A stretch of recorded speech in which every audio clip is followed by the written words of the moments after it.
Hello students, I am Kapil Wadhwani and you're welcome to Infinity Classes.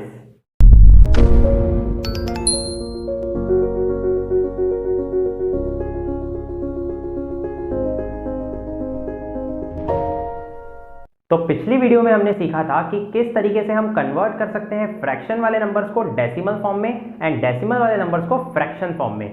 आज भी हम वही देखने वाले हैं, बट हम देखने वाले हैं कुछ और कॉम्प्लिकेटेड क्वेश्चंस जो आपको अच्छे से समझना बहुत जरूरी है। तो चलिए देखते हैं हमारा फर्स्ट एग्जांपल, दैट इज 0.6 बार।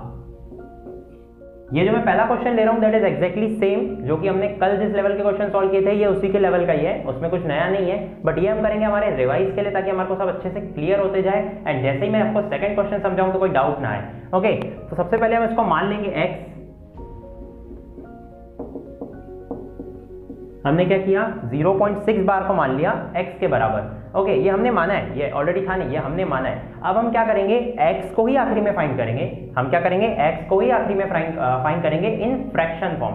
तो x की वैल्यू डेसिमल में ये रहेंगी, फ्रैक्शन में वो आ जाएंगी। इसका मतलब 0.6 बार का फ्रैक्शन फॉर्म हमारे को मिल जाएगा। ओके, तो हम क्या करेंगे, लेफ्ट हैंड साइड यानी कि जो x है, यानी कि जो x है उस x को हम करेंगे 10 गुना बड़ा, तो हो जाएगा 10x। अब राइट हैंड साइड पे भी हमारे को करना पड़ेगा 10 गुना बड़ा, क्योंकि अगर मैं तराजू के हिसाब से देखूं तो यहां मैंने अगर 10 गुना ज्यादा वजन कर लिया है तो इधर भी 10 गुना ज्यादा करना ही पड़ेगा, नहीं तो फिर इसकी वैल्यू गलत हो जाएगी और आखिरी में आंसर गलत आएगा।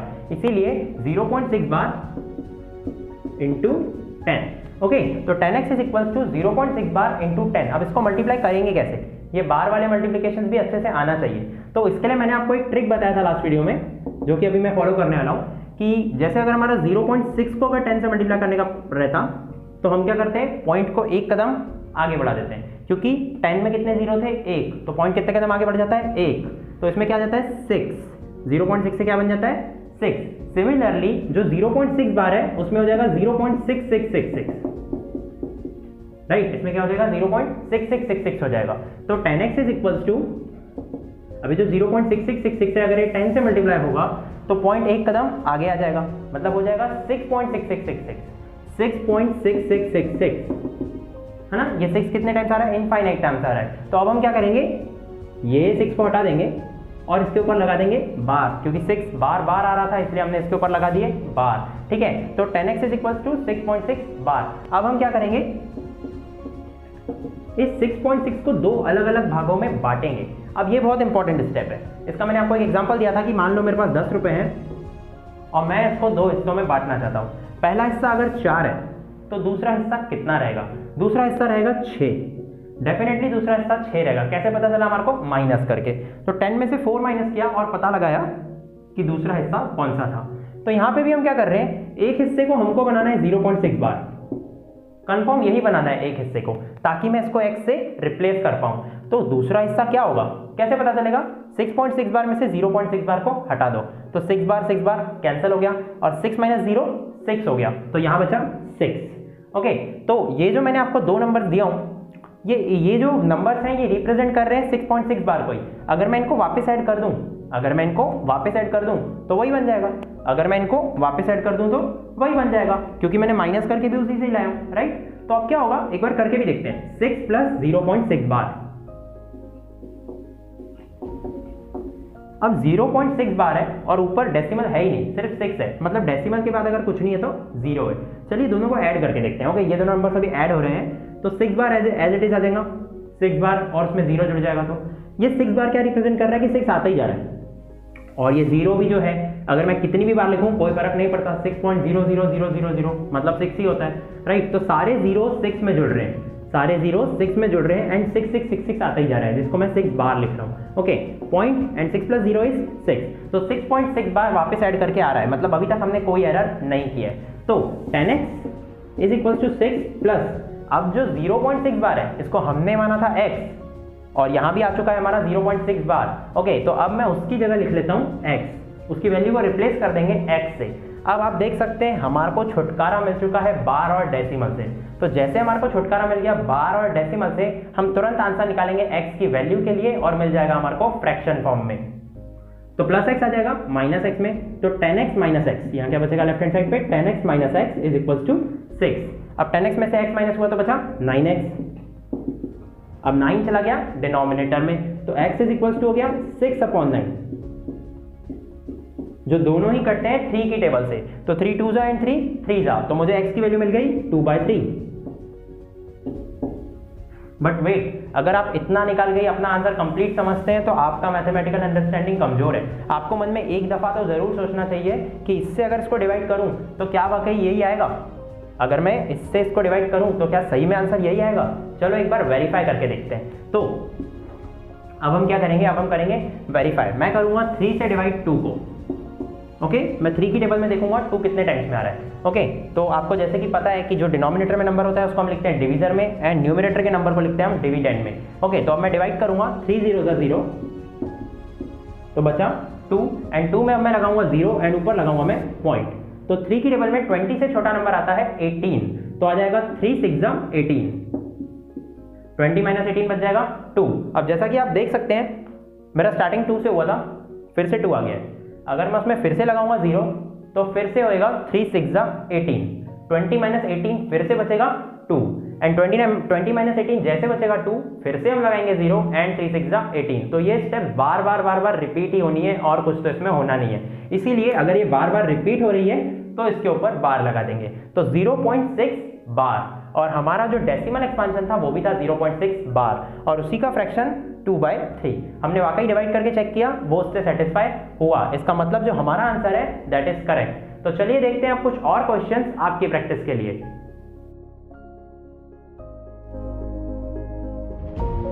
ओके तो हमारा नेक्स्ट क्वेश्चन है 3.14 बार। ओके 3.14 बार। सबसे पहले इसको समझते हैं कि ये डेसिमल एक्सपांशन में कैसा होगा। ये डेसिमल एक्सपांशन में कुछ इस प्रकार होगा 3.141414, इस तरीके से 1414 रिपीट हो रहा होगा। 14 रिपीट हो रहा है इसीलिए ही 3.14 बार बोला गया है, राइट। अगर मैं यहाँ पे ऐसा बोलूँ कि 3.14 है एंड सिर्फ 4 के ऊपर बार है, एंड सिर्फ 4 के ऊपर बार है, तो ये और ये अलग अलग चीजें हैं। अब इसमें क्या होगा 3.14444 आएगा, ओके एंड इसमें क्या हो रहा है 3.1414 आ रहा है। तो ये दोनों ही डेसिमल एक्सपांशंस अलग अलग है। ओके सिर्फ एक बार एक नंबर के ऊपर ना होकर अगर 2 नंबर के ऊपर रहे तो उसकी वैल्यू अलग हो जाती है, ठीक है। तो 3.14 बार को अब हम करेंगे फ्रैक्शन फॉर्म में कन्वर्ट। तो हम सेम चीज फॉलो करेंगे। हम क्या करेंगे, इसको मान लेंगे x के बराबर। ओके हमने जैसे इसको मान लिया x के बराबर, तो अब हम क्या करेंगे, हम यहाँ पे 100 से मल्टीप्लाई करेंगे। अभी हम क्या कर रहे थे, मल्टीप्लाई कर रहे थे 10 से, बट अब हम मल्टीप्लाई करेंगे 100 से। ऐसा क्यों, क्योंकि अब डेसिमल के बाद 2 नंबर्स रिपीट हो रहे हैं। अब डेसिमल के बाद 2 नंबर्स रिपीट हो रहे हैं, तो आपको मल्टीप्लाई भी करना है ऐसे नंबर से जिसमें 2 जीरोज हैं, तो वो है 100। 100x is equals to 314.14 bar. Okay सबसे पहले तो ये समझते हैं कि मैंने ये इसको ऐसा कैसे बना लिया। 3.14 बार को मैंने मल्टीप्लाई किया हूँ 10 से। आइए देखते हैं रफ वर्क में 3.14 बार इंटू 100। अब जैसा कि आपको पता है जो 14 बार है उसका मतलब 14 रिपीट हो रहा है, तो 14 इस तरीके से आते जा रहा है। अब क्या हुआ 100 से मल्टीप्लाई, एंड 100 से मल्टीप्लाई में क्या होता है, पॉइंट जो है वो 2 कदम आगे बढ़ता है, क्योंकि इसमें जीरो 2 है, तो पॉइंट 1 कदम आगे बढ़ गया, मतलब यहाँ आ गया 31 के बाद, फिर एक और कदम आगे बढ़ गया, मतलब यहाँ आ गया 314 के बाद। तो जैसा कि आप देख सकते हैं मैंने आंसर में भी 314 के बाद ही लगाया point, 314 and then point. Okay उसके बाद 314 के बाद क्या बचा, 1414 तो अभी भी रिपीट हो ही रहा था, इसीलिए 14 बार लिख लिए। तो ये 100 से मल्टीप्लाई होने के बाद आया 314.14 बार। ओके अब हम क्या करेंगे, इसको अब हम बांटेंगे 2 हिस्सों में। बट एक बात बताइए आप मेरे को, जब मैंने आपको ये एग्जांपल दिया था तो ये काफी इजी लगा था कि 10 में से 6 को माइनस कर देंगे तो हमारे को 4 मिल जाएगा। पर पता नहीं क्यों जब ये बच्चे सॉल्व करते हैं तो उनको डर लगने लगता है। ये उनको क्लियरली समझ में नहीं आता है कि किस तरीके से जब ये डिस्ट्रीब्यूट होंगे 2 भाग में तो इनकी वैल्यूज क्या क्या आएंगी। और ये बहुत ही इंपॉर्टेंट स्टेप है, क्योंकि इसके कारण पूरा आगे का आंसर जो आते हुए भी हमारा नहीं निकल पाता है, राइट। तो इसको एक बार अच्छे से समझते हैं। हमको क्या करना है, इसको 2 हिस्सों में बांटना है। मतलब ये जो मेरा 10 है एग्जाम्पल में, वो एक्चुअल में क्या है 314.14 बार। ओके अब मुझे इसका एक हिस्सा पता है। एक हिस्सा क्या पता है मुझे, 3.14 बार। सर कैसे पता है हमारे को इसका एक हिस्सा, क्योंकि अगर मैं इसको 2 भागों में बांटूं और उसमें से एक 3.14 बार रहे, तो जो 3.14 बार रहेगा मैं उसकी जगह लिख दूंगा बाद में x, और जैसे ही मैं उसकी जगह लिख दूंगा x, डेसिमल गायब हो जाएगा और मुझे आंसर फ्रैक्शन फॉर्म में मिल जाएगा। इसलिए मुझे एक भाग तो ये लाना है। अब मेरा ये दूसरा भाग क्या होना चाहिए, कैसे निकलेगा, सिंपल, माइनस करके, राइट। ये ट्रिक को आप हमेशा फॉलो करना, अगर आप इसको फॉलो नहीं करोगे तो क्या होगा, आपको ये स्टेप कभी नहीं समझ में आएंगी। एंड एक ऐसा टाइम आ जाएगा जब आपकी प्रैक्टिस बहुत अच्छी हो जाएगी तो आपको ये करने की जरूरत नहीं पड़ेगी, आप मन ही मन देखेंगे और फटाक से लिख देंगे कि यहाँ के दो भाग कौन से होने वाले हैं। ठीक है, तो चलिए देखते हैं। मैं 0.14 बार से 0.14 बार को अगर माइनस करूं तो आ जाएगा 0, तो पॉइंट के बाद इसमें बचने वाला है 0, मतलब ये जो है एक नेचुरल नंबर रहने वाला है, राइट। अब 314 में से 3 माइनस करेंगे, क्योंकि पॉइंट के पहले 314 है, पॉइंट के पहले 3 है, राइट। पॉइंट के माइनस में भी कई सारे बच्चे गलती करते हैं। 0.14 बार से 0.14 बार कैंसिल हो गया, 314 से 3 माइनस हुआ तो बचा 311, तो आया 311.0, 311.0 मतलब सिर्फ 311, तो यहां मैं लिखूंगा 311 और मेरा दूसरा हिस्सा भी लिखना पड़ेगा प्लस 3.14 बार। अब इन दोनों नंबर्स को अगर मैं वापस ऐड करूं तो मेरा आंसर वही आएगा जैसा कि हमारा एग्जांपल था, 10 के 2 हिस्से किए थे 6 और 4, 6 और 4 को वापस जोड़ेंगे तो आ जाएगा 10। सेम तरीके से हम क्या कर रहे हैं, 311 प्लस 3.14 बार, तो 311 में 3 जोड़ेगा तो आ जाएगा 314 और 0.14 बार आ जाएगा एज इट इज। ओके, तो 100x is equals to 311 plus x। Okay, अब ये जो 3.14 बार है इसको मैंने लिख दिया x, क्योंकक्योंकि ये था x के बराबर, हमने खुद ही इसको माना था। ओके, अब 100x, ये जो प्लस x है ये आ जाएगा minus x। Okay, is equal to आ जाएगा 311, 100x माइनस x कितना हो जाएगा 99x। ये प्लस x का माइनस में जाता है, ये सारी चीजें आपने लीनियर इक्वेशंस में पढ़ी हुई है ऑलरेडी, एकदम सिंपल बेसिक्स हैं लीनियर इक्वेशन के। तो अब ये जो 99 है ये मल्टीप्लिकेशन में है x के साथ, तो ये जाएगा डिवाइड में in equation in right hand side. Okay, तो x is equals to 311/99 and ये आ गया हमारा आंसर। ओके, इसमें भी कभी कभी क्या होता है, हमको ना इसके लोवेस्ट फॉर्म में लिखना पड़ता है। लोवेस्ट फॉर्म पहले समझते हैं। फॉर एग्जांपल अगर ऐसा है क्वेश्चन 4/8, ठीक है, और आपको पता है कि अगर मैं 8 से 4 को डिवाइड करूं तो आंसर क्या आएगा डेसिमल में, जैसे कि 0.5 आएगा। अगर मैं 8 से 4 को डिवाइड करूं तो क्या आएगा 0.5 आएगा। बट अगर इसको फ्रैक्शन फॉर्म में निकाला जाए तो इसका फ्रैक्शन फॉर्म क्या आता है, 1/2 आता है। 0.5 का फ्रैक्शन फॉर्म आपको पता है आधा, आधा मतलब 0.5, उसका फ्रैक्शन फॉर्म क्या रहता है 1/2 रहता है। इनकेस अगर आपका 4/8 आया तो आपको उसको लोवेस्ट फॉर्म में लिखना पड़ेगा। एंड लोवेस्ट फॉर्म कैसे आएगा, किसी ना किसी टेबल से काट के। तो 4 की टेबल से दोनों कट रहे थे, इसलिए वो कट सकता है, इसलिए हमने काट लिए। तो 4 1 जा 4 2 जा, तो आंसर आ गया 1/2, मैच हो गया, राइट। इसी प्रकार से जो इसका जो फ्रैक्शन फॉर्म है, हमको कैसे पता लगेगा कि ये लोवेस्ट फॉर्म में है कि नहीं, इसके लिए हमको मालूम होनी चाहिए डिविजिबिलिटी। तो अभी मैं आपको डिविजिबिलिटी के ऊपर एक अलग से पूरा वीडियो भी देने वाला हूँ। सबसे पहले हम समझते हैं सिर्फ इतना कि आपको अभी क्या करना है। ओके, अगर आपको डिविजिबिलिटी ऑलरेडी मालूम है तो बहुत बढ़िया, अगर आपको नहीं मालूम है तो आप डिवाइड करके पहले चेक कीजिएगा। फॉर एग्जांपल 99 आता है 9 की टेबल में, 3 की टेबल में, तो चेक करना ऊपर वाला भी नंबर वही टेबल्स में आ रहा है क्या। अगर ऊपर वाला नंबर भी आ रहा है देन उन दोनों को काटना और उनको लोवेस्ट फॉर्म में लिखना। अभी यहाँ पे कोई काटने की संभावना नहीं है, यही है फाइनल 311/99, ये किसी की भी टेबल में नहीं आते हैं इन कॉमन। ओके, तो यही है हमारा फ्रैक्शन फॉर्म। बट हम एक बार करेंगे इसको वेरीफाइड डिवाइड करके कि वाकई हमने जो निकाला है वो सही है या नहीं। ओके, तो हम क्या करते हैं डिवाइड। ओके, हम सबसे पहले क्या करेंगे 99 को लिखेंगे डिविजर की जगह एंड हम लिखेंगे 311 को डिविडेंड की जगह। तो 99 की पहले हम टेबल बना लेते हैं इधर साइड में। बहुत ही इजी टेबल होती होंगी 99 की, सिर्फ 100 से एक कदम दूर, 200 से 2 कदम दूर, इतना सिंपल पैटर्न से मैं बना सकता हूँ 99 की table, right. 99 198 297 396 495 594 693 792 891 and 910। Okay, 990 sorry. Okay, तो ये बन गई मेरी 99 की टेबल। आपने देखा होगा बहुत सिंपल पैटर्न में ही बन जाती है ना। 9 की टेबल और 99 की टेबल तो बच्चे अलग अलग तरीकों से याद रखने की कोशिश करते हैं। ओके, तो 99 की टेबल में 311 देखेंगे हम, तो 311 से छोटा नंबर कौन सा आता है 297, 396 311 से बड़ा हो जाता है, तो 297 कितने टाइम्स में आएगा 3 टाइम्स में। ओके, अब 311 माइनस 297 हो जाएगा आपका 14। ओके, हमने किस तरीके से 14 निकाला, हमने वो कैरी सिस्टम फॉलो नहीं किया। अभी आप भी बड़े हो गए हो, अगर आप चाहो तो आप इसको अच्छे तरीके से समझ भी सकते हो। 297 में मैं क्या ऐड करूंगा तो 311 आ जाएगा। 297 में सबसे पहले ऐड करूंगा 3, दैट विल बी 300, और 11 ऐड करूंगा तो आ जाएगा 311। तो मैंने क्या क्या ऐड किया, 3 और 11, तो आंसर आ गया 14। ऐसे आप अलग अलग तरीकों से माइनस कर सकते हो स्पीड में। ओके, तो यहाँ आ जाता है 14। अब 99 की टेबल में 14 तो आता नहीं है, तो अब हम क्या करेंगे, अब हम ऊपर लगाएंगे डेसिमल और नीचे लगाएंगे 0। अब 140 से छोटा नंबर कौन सा है, 99 खुद, राइट। 198 भी 140 से बड़ा हो जाता है, तो 99 1 जा 99। ओके, 140 माइनस 99 हो जाएगा 41। 140 माइनस 99 कितना हो जाएगा, 41। मैंने पहले 99 में 1 ऐड किया, 100 एंड देन 40 ऐड किया, तो 1 एंड 40, 41। ओके, तो हमारा आ गया 41। अब क्या होने वाला है, 41 में एक और बार हम लगाएंगे 0। अब 410 से छोटा नंबर देखेंगे, दैट विल बी 396। 495 410 से बड़ा हो जाएगा, एंड 396 आता है 4 टाइम्स में, तो मैं लिखूंगा 4 द 396। ओके, 396 से अगर मैं सब्ट्रैक्ट करूं तो मेरा आंसर आ जाएगा 14।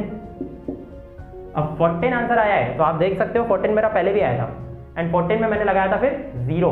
14 में मैंने जैसे ही 0 लगाया था, तब क्या हुआ था, मैंने 140 से छोटा नंबर देखा था, एंड 140 से छोटा नंबर था 99। 99 1 जा 99 किया, 140 से माइनस किया, तो 140 माइनस 99 आया था 41। 41 में 0 लगाया, 410 माइनस 396, वापस आ गया 14। तो ये रिपीट हो रहा है, ये रिपीटेशन स्टार्ट हो चुका है। रिपीटेशन को कैसे पकड़ते हैं, हम देखते हैं कि अगर सेम नंबर पहले भी आ चुका है एंड सेम नंबर अभी भी आ रहा है, तो वो नंबर के समय जो क्वेश्चन पे था, वहां के क्वेश्चन से सब कुछ रिपीट होने वाला है, राइट।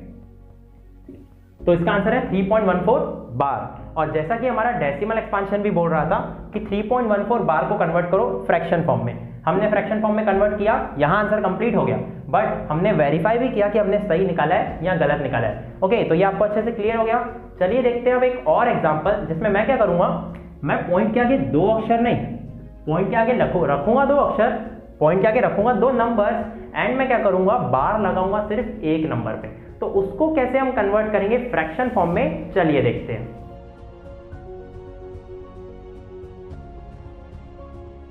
तो चलिए देखते हैं हमारा नेक्स्ट क्वेश्चन। हम वही क्वेश्चन ले लेते हैं 3.14 बार, जिसमें अब मैं बार लगा लेता हूं 4 के ऊपर, राइट। तो अब इसका आंसर अलग आएगा, इसका फ्रैक्शन टर्म भी अलग आएगा। अगर वो सेम आ जाता है, इसका मतलब हमको कुछ भी मैथ समझ में आता ही नहीं है। हम लोग 2 बार पॉइंट के आगे 2 में बार लगाए या 1 में बार लगाए, हम उसको एक ही काउंट कर लेते हैं। इस चीज को पहले अच्छे से क्लियर कर लेना। आपके एनसीईआरटी में भी इस टाइप का क्वेश्चन है, मेरे ख्याल से क्वेश्चन वो यही है 0.47 बार, जिसमें 7 के ऊपर बार है। पॉसिबली यही क्वेश्चन है आपके 1.3 के एक्सरसाइज में, बट अभी मैं 0 पॉइंट का क्वेश्चन नहीं सॉल्व करना चाहता हूं, मैं आपको थोड़ा और कॉम्प्लिकेटेड देना चाहता हूं, जिसमें यहां भी एक नंबर है। अगर यहां भी एक नंबर रहेगा तो आपकी वो वाली अंडरस्टैंडिंग और अच्छी होने वाली है कि एक नंबर को कैसे हम 2 पार्ट्स में डिवाइड करते थे और उस तरीके से हम आंसर को निकालते थे। तो ये क्वेश्चन समझने के बाद आपके पूरे कॉन्सेप्ट क्लियर हो जाने वाले हैं, ठीक है। तो चलिए इसको देखते हैं। इसमें क्या होगा, मैं इसको मान लेता हूं x के बराबर। ओके, तो x के बराबर मैंने मान लिया है 3.14, जिसमें 4 के ऊपर बार है, ठीक है। अब मैं क्या कर रहा हूं, अब मैं कर लेता हूं उसको 10 गुना बड़ा। ओके, अब मैंने इसको 10 गुना क्यों बड़ा किया, 100 गुना क्यों नहीं बड़ा किया मैंने इसको, क्योंकि अगर मैं इसको 100 गुना बड़ा करता तो एक्चुअल में क्या है, वो पॉइंट के आगे है तो 2 डिजिट्स, लेकिन बार एक ही पे लगा हुआ है, तो आपको बार को देखना है, ठीक है। अगर आप बार को देखोगे तो आपका काम ज्यादा आसान होगा। तो 10x इज इक्वल टू 31.4 बार। अब हम क्या करेंगे, अब हम देखेंगे कि किस तरीके से हम इसको 2 पार्ट्स में डिवाइड कर सकते हैं, ठीक है। बट अगर मैं इसको डिवाइड करने जाऊं तो मुझे ध्यान देना पड़ेगा कि यहाँ पॉइंट के आगे 2 लेटर्स हैं एंड यहाँ पॉइंट के आगे एक ही है, राइट। तो अब क्या होने वाला है, इसको अच्छे से डिवाइड करने में हमारे को क्लियर होना चाहिए कि डिवाइड माइनस कर कैसे रहे, है ना, 2 पार्ट्स में डिवाइड कर कैसे रहे, उसको समझते हैं। तो हम क्या करेंगे, 10x को रहने देंगे एज इट इज, एंड 31.4 बार को 2 पार्ट्स में बांटना है, तो हम लिख लेंगे 31.4 बार माइनस 31.4 बार माइनस करेंगे हम 3.14 बार। हम क्या करेंगे, माइनस करेंगे 3.14 बार। आपने देखा होगा मैंने माइनस करते हुए एक भी मिस्टेक नहीं की, दैट इज पॉइंट के नीचे पॉइंट लगाया। अगर हम पॉइंट के नीचे पॉइंट नहीं लगाएंगे तो हमारा माइनस का आंसर भी गलत हो जाएगा। इसलिए हमको क्या करना है, ये पॉइंट के नीचे पॉइंट लगा के ही काम करना है। अब ये जो 4 बार है, ये क्या शो कर रहा है, 4 4 4 4 पूरे हैं, और ये भी 4 बार क्या शो कर रहा है, 4 4 4 4 पूरे हैं। तो जितने भी 4 4 4 4 हैं इनफाइनाइट टाइम्स, वो हो गए हैं माइनस। वो जैसे माइनस हो गए तो सारे 0 0 बन गए, और जैसे सारे 0 0 बन गए तो पॉइंट के आगे आखिरी में 0 की वैल्यू नहीं होती है, इसलिए हम उनमें से किसी भी चीज़ को लिखेंगे ही नहीं। इसका मतलब 4 बार और 4 बार कैंसिल हो चुका है। बट ये जो एक 4 यहाँ ना, एक 4 पहले से चालू हो रहा था, यहाँ पे 4 बाद में चालू हो रहा था, तो यहाँ क्या है, एक 4 एक्स्ट्रा का बचा हुआ है, बाकी सारे 4 तो कट गए, एक 4 बचा हुआ है, तो ये 4 - 1 हो गया 3। ओके, इतना क्लियर? पॉइंट लगा। अब क्या हो गया, 31 बचा है यहाँ पॉइंट के लेफ्ट हैंड साइड में, 31 - 3 हो जाएगा 28। तो मेरा आंसर क्या आया, 28.3। ओके, तो ये मेरा आया 28.3 प्लस 3.14, जिसमें 4 के ऊपर है बार। ठीक है, एक बार आप अपनी प्रैक्टिस के लिए वीडियो को पॉज कीजिए और ये दोनों को ऐड कीजिए, ये दोनों को ऐड कीजिए। अभी पॉज कीजिए वीडियो को, आप यहाँ मत देखिएगा इसका आंसर, एक बार पॉज कीजिए और एक बार इन दोनों को ऐड कीजिए। ठीक है, ओके, आपका आंसर वाकई यही आया होगा, है ना? तो इसको एक बार सही में हम करके भी देखते हैं। 28 + 3, 28 + 3 कितना हो जाएगा, 31। एंड ये जो 0.3 है, जब ये 14 बार से जुड़ेगा, जब ये 0.3 14 बार से जुड़ेगा तो क्या हो जाएगा, ये 0.3 और 0.1 हो जाएंगे 0.4, और है 4 बार, मतलब 0.4 और उसके आगे और 4 4 4 4, मतलब ओवरऑल क्या हुआ, 4 बार, दैट इज 4 बार। आपने इसको लिख के किया होगा बिल्कुल अच्छे तरीके से, पॉइंट के नीचे पॉइंट लगा के। ठीक है, चलिए आगे बढ़ते हैं। 10x = 28.3 प्लस x, 3.14 बार हमारा क्या था, x के बराबर था, हमने उसको कर दिया x से रिप्लेस। मैं आपको गारंटी के साथ बता सकता हूँ 90% बच्चे ऐसे होंगे अभी भी जिनको यहाँ दिक्कत हो रही होगी। अगर आपको यहाँ दिक्कत हो रही है, आपको पेन और कॉपी पकड़ने की बहुत ज़रूरत है, आपको ये करना बहुत अच्छे से ज़रूरी है। अगर आपको अभी भी दिक्कत है, वीडियो को रिवर्स कीजिए, पूरा अच्छे से समझिए। अगर आपको और बेसिक तरीके से समझना है तो मेरी पिछली वीडियो जाके देखिए, जिसमें मैंने 0.3 बार 4 बार से एक्सप्लेन किया है, एकदम बेसिक एंड धीरे धीरे वहाँ से एक्सप्लेन किया हुआ है। यहाँ हम थोड़ा सा तेज चलेंगे। अब हम क्या करेंगे, 10x + x आ जाएगा -x में, तो हो जाएगा 9x। 10x - x कितना हो जाएगा, 9x। ठीक है, अब ये 9 जाएगा डिवाइड में, तो x = क्या हो जाएगा, 28.3/9। बट ये स्टिल फ्रैक्शन फॉर्म नहीं माना जाएगा, क्योंकि एक डेसिमल अभी भी जिंदाबाद है यहाँ पे, है ना? उसको हमारे को हटाना पड़ेगा। तो उसको हटाने के लिए हम क्या करेंगे, जैसा कि हम देख सकते हैं पॉइंट, जैसा कि हम देख सकते हैं जो पॉइंट है वो एक डिजिट के बाद है पीछे से, तो हम क्या करेंगे, 10 से मल्टीप्लाई कर देंगे। बट अगर मैं यहाँ 10 से मल्टीप्लाई कर दूँ तो वैल्यू ही रॉन्ग हो जाएगी, इसीलिए अगर मैं 10 से मल्टीप्लाई कर रहा हूँ न्यूमरेटर में, तो मैं 10 से ही मल्टीप्लाई कर दूंगा डिनोमिनेटर में। अगर मैं दोनों जगह सेम नंबर से मल्टीप्लाई करता हूँ तो इससे वैल्यू बराबर रहेंगी, उसका तराजू एकदम प्रॉपर चलेगा, राइट? मल्टीप्लाई में भी वही, डिवाइड में भी वही। अब हम क्या करेंगे, 283 क्या हो जाएगा, 28.3 × 10।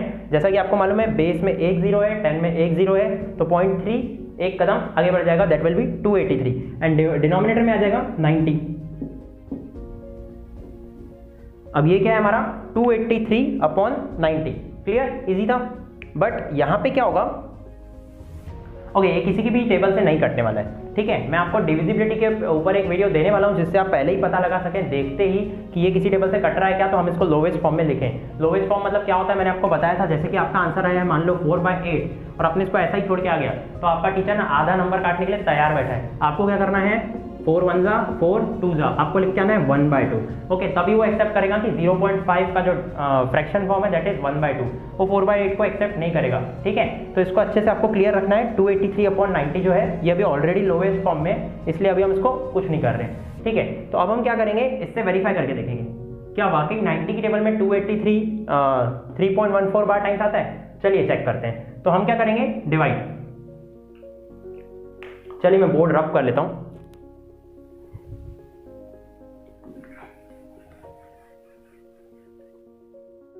ठीक है, तो यहां अभी हम करने वाले हैं डिवाइड। 90 से मैं डिवाइड करूंगा 283 को, तो 90 की टेबल में 283 से छोटा आ जाएगा। ओके, मैं 90 का टेबल आपको बता दूं, काफी सिंपल है। 9 के टेबल में बस 0 लगाने हैं मुझे, तो मैं उसको लिख भी नहीं रहा हूं, एकदम इजी है। ओके, 90 की टेबल में 283 से छोटा आएगा 3 जा 270, क्योंकि 9 3 जा 27 होता है, इसलिए 90 3 जा 270 होगा। ठीक है, 3 - 3 3 - 0 3 8 - 7 1। ठीक है, आप इसको दूसरे तरीके से भी कर सकते हैं, जैसा कि मैंने आपको बताया 270 में क्या ऐड करेंगे तो 283 बनेगा। तो 270 में पहले ऐड करेंगे 10, तो 280, देन 3, तो 283। क्या क्या ऐड किया मैंने, 10 और 3, दैट इज 13। ओके, ये ट्रिक भी आपको आनी चाहिए माइनस करने के लिए। इससे क्या होता है, बड़े बड़े माइनस आप अपने हेड में इजीली कर पाते हैं। ओके, अब यहाँ आया 13, यहाँ मैंने लगा लिया 0, ऊपर लगा लिया पॉइंट। हाँ हमारा आंसर उसकी तरफ ही बढ़ रहा है, हम पॉसिबली करेक्ट ही होंगे। चलिए आगे देखते हैं। तो 130 आ गया, 130 से छोटा नंबर 91 का 90, अगर यहाँ पे मैं 92 जा ले लेता तो 180 आ जाता, जो कि 130 से बड़ा रहता, इसलिए हमने लिया 91 जा 90, 13 माइनस 9 दैट इज 4, उसमें लगा दिया 0, तो 40। अब 40 आया है, 40 में एक और 0 लगा देंगे, ठीक है। 90 की टेबल में 400 से छोटा, 90 की टेबल में 400 से छोटा आता है 94 जा 360, क्योंकि 94 जा 36 होता है, इसलिए 94 जा वाकई 360 होता होगा, राइट। तो 400 माइनस 360 करना है, मैं 40 माइनस 36 कर देता हूँ। 40 माइनस 36 होता है 4, 37, 38, 39, 40, 4 टाइम्स में आता है, राइट। तो 0 0 एज इट इज, ठीक है, 0 माइनस 0 0, तो 40 आ गया। 40 में फिर से लगाऊंगा अगर मैं 0, तो फिर से आएगा 400, फिर से आएगा 400, मतलब 90 की टेबल में 400 से छोटा, फिर से 4 टाइम्स में आएगा 360, मतलब ये 4 4 आने ही वाला है अभी। इस बार 1 4 1 4 नहीं आने वाला है, इस बार क्या आने वाला है, सिर्फ 4 4 आने वाला है, और हमको चाहिए भी वाकई वही था 3.14 बार, जिसमें सिर्फ 4 पे बार है। अब आप ये एनसीईआरटी का क्वेश्चन खुद से ट्राई कीजिए, 0.4 जिसमें 7 के ऊपर है बार। ओके, तो हम देखते हैं आज के वीडियो में इतना ही, और आपकी अगली जो वीडियो रहेंगी वो डायरेक्टली अपलोड होने वाली है मंडे को। ओके, तो आप देखते रहिए एंड सब्सक्राइब कीजिए इन्फिनिटी क्लासेस को।